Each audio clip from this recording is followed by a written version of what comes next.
Ano ang karaniwang parusa ng parents sa anak nilang teenager na sobrang pasaway? Go. They take away their cell phone. Fill in the blank. Masakit sa blank. Masakit sa puso. Ha? Masakit sa paa. Pwede ka maging black belter sa anong sport? Taekwondo. You know that sport? Karate. Bihira ka mag-ihaw ng anong isda? Ito. On a scale of 1 Tilapia. to 10, gaano kabilis humanap ng trabaho ang mga bagong graduate ngayon? Go. 3.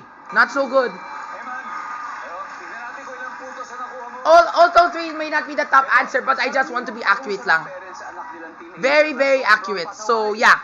Sabi mo grounded. Ilang beses po ba siya nag-ground nun? Maraming beses po. Grounded, you have to be specific. Like, take away your cell phone. Actually, that's also one of them. If you have to be specific. Masakit sa, sabi mo, sa paa. Come on. Why? Not so high. Pwede ka maging black belter sa anong sport? Sabi mo karate. Ang sabi na survey. Okay. Wow. Very nice. Look. Bihira ka mag-ihaw ng anong isda. Sabi mo hito. Ang sabi na Ha? survey ay. Meron din naman. Scale of 1 to 10, gaano kabilis humanap ng trabaho mga bagong graduate ngayon? Sabi mo 5. Ang sabi na Halfway. survey ay, Very good. Nice one. Nice job. 122. Alright, balik na tayo. Welcome back, Sultan. Okay, let's go. Sir, eto na po. Ang good news, si Eman ay nakakuha ng 122 points. Ibig sabihin, 78 na lang po ang kailangan. Okay? Let's go, sir. Sa punto ito, makikita na ng mga manonood na sagot ni Eman. 25 seconds on the clock. Ano ang karaniwang parusa ng parents o ng magulang sa anak nilang teenager na sobrang pasaway? Go. Hindi bibigyan ng baon. Ha? Fill in the blank. Masakit sa blank. Fill in the blank. Masakit sa? Sakit sa bulsa. Pwede kang maging black belter sa anong sport?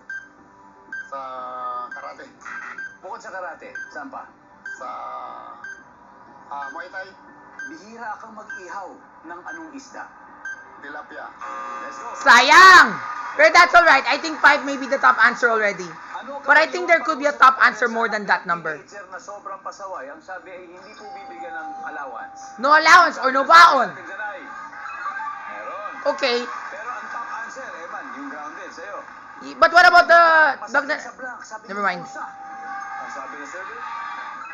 Oh, yan. Ang top answer ay sakit sa mata. Pwede Sayang. maging black belter sa anong sport? Sabi nyo? Ay Muay Thai. Muay Thai. Nice. Ang sabi ng survey? Wala. Come on. Number 1 ay karate. Nakuha mo. Number 2 ay taekwondo. Come on. That's what I said. So close, bro. Gaano kabilis humanap ng trabaho ang mga bagong graduate? Hindi na natin naabutan to kasi wala nang oras eh. So, wala pong score yan.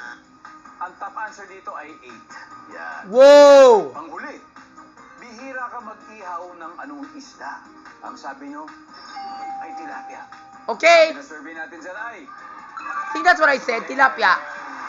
ang top answer ay galunggong. Ay, galunggong yung maliit. Oo, di ba? So close. Nanalo pa rin naman kayo.